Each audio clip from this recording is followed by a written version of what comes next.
joining us now is the chair of the College Football Playoff Selection Committee, Kirby Hocutt. So, Kirby, what was the discussion like? What led to the decision of Miami and Clemson switching spots? Well, Reese, good evening. As we said last week, the separation between teams 1 through 5 was very narrow. And I would say this week the same remains true. We talked about a Miami team that has shown progress over the last 3 weeks. They have really strengthened their resume in the last 3 weeks. The selection committee, as we talk about what we see on the field, we see characteristics of a championship caliber team with Miami. They got down 14 early against their opponent this week. They came back. They got down 14 points in the second half, and they came back to win in a convincing manner. So the selection committee continues to be impressed with Miami as they continue to build their undefeated record, and they have the ever slight margin ahead of number 3 Clemson this week. So not a lot of separation, but they did just enough this week following 2 impressive games to earn that number 2 spot right over Clemson. Kirby, after last week, the committee took some critiques, justifiable in my judgment, that perhaps Clemson's loss against Syracuse was being forgiven too much as opposed to Oklahoma's loss, which granted came at home, but against a team that has proved to be a better one than Clemson lost to, that was not excused as much. Has that been reevaluated in the room? Well, we start with a clean sheet of paper each and every week, and every team has an opportunity to strengthen the resume. We continue to look at how they performed in previous weeks. You know, when we talk about Clemson's loss to Syracuse, it's a team that Miami beat.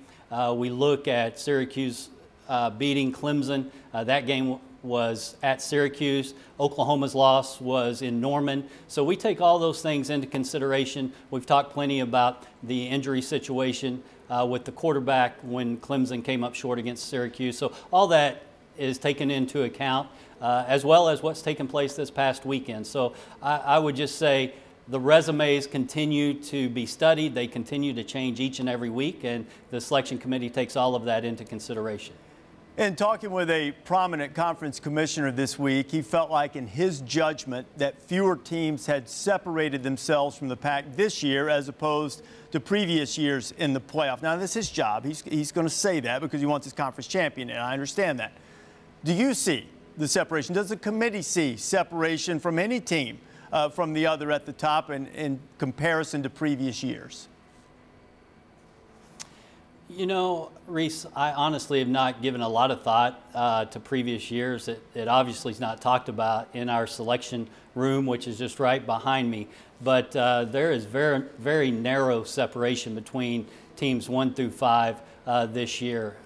From team number 1 to team number 5, we spend a lot of time talking about what separates these teams. And there are narrow margins of separation between teams 1 through 5. So very, very close there at the top this season, no question. No, look, I understand. When you rank a team 1 and another one 5 and you say that, the reaction is, well, you think team 5 is not good, and that's clearly not the case. I understand that. What's the separation then between team number 9, Ohio State, team number 11, USC, who, if, you know, we're not far from having a lot of 2-loss conference champions to evaluate. What's the separation as we stand now between 9 and 11, Ohio State and SC? Well, not a whole lot. We've spent considerable time, and we did again this morning in our evaluations of teams 9, 10, and 11. Those 3 teams right there are very close together in our discussions. Obviously, Ohio State has the head-to-head victory over Penn State. We've continued to be impressed with the Southern California team, who has played very well as of late.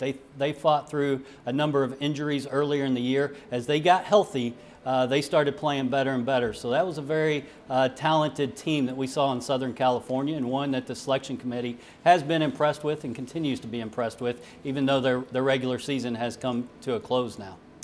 All right, Kirby, 2 more weeks of football for you guys to grind and crunch up. Thanks for being with us. Wish you a happy Thanksgiving. Thanks, Reese. Happy Thanksgiving. All right, Kirby Hocutt, the chair of the College Football